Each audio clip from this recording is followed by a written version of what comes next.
Hi everybody, I'm Carlos. Nice to see you all. It's nice to have a good turnout here this evening. I'm really grateful to have met Mr. Ormiston recently. He's been a real kick in the pants, and I've gone out to Pritchett, met him out there. He's come to our office here in Trinidad, and it's so nice to meet an older generation that is still fighting the good fight. And that's one of the things I learned on City Council. You fight the good fight. You don't always agree with everybody, but you still try. And sometimes you fight walls that you can't get over, but then you go around them. And that's the key thing. You have to find another way to take a bite at the apple, because sometimes it doesn't happen the first time. Sometimes you got to keep going and trying. And if I had a different attitude, the Youth Club of Trinidad wouldn't be open right now, because I felt a lot of hurdles at that first point trying to get that club started. And we did it. And now we have a great after-school program for our kids here. And I want to take that momentum to the next level by helping the rest of our kids with K through 12 funding. I have ideas about how we can get money without raising taxes moved into our K through 12 situation. We also need to impress upon how we have a need for higher ed that's going to go into blue-collar trades. I mean, it's one thing if we have, a Green New Deal, but the green's got to be lucrative. It's got to be that kind of green too. So if we can get into energy production that takes part with this Green New Deal, that creates a lot of good paying jobs, I'm all about it. We can get Trinidad State Junior College and Lamar Community College and Otero Junior College, we can get them all on board to start creating green, blue-collar trade jobs that create a lot of money and keep our young people here. I was part of that exodus that left after high school. A lot of young people don't have much to stay here for.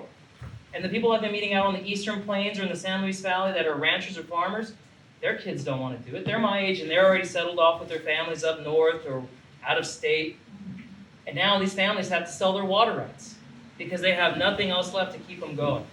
And that's unfortunate. And I have ideas of how we can make sure that they can continue having passive income on their properties that lets them keep their land and still pass it down for when their kids are hopefully ready to come home.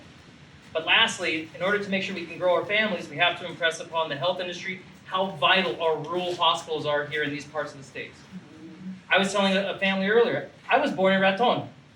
41 years ago, I still had to be born in Raton. You can't have a baby in Trinidad unless it's in the emergency room. How do we grow young families if we can't start them in our rural hospitals? So I have ideas about that too.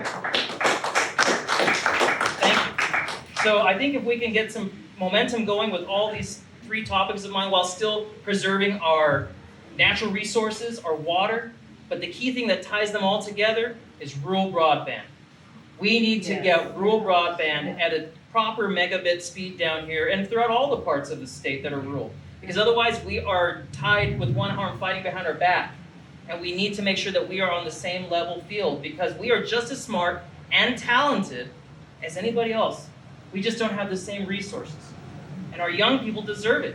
Our older people deserve it. We all deserve that. So what we need to do is work with CDOT so we can get lines and transmission going through all these different regions throughout up to La Vida Pass, coming over, going all the way out to Pritchett, going north up to Ordway. I mean, this can be accomplished, but there has to be some ganas.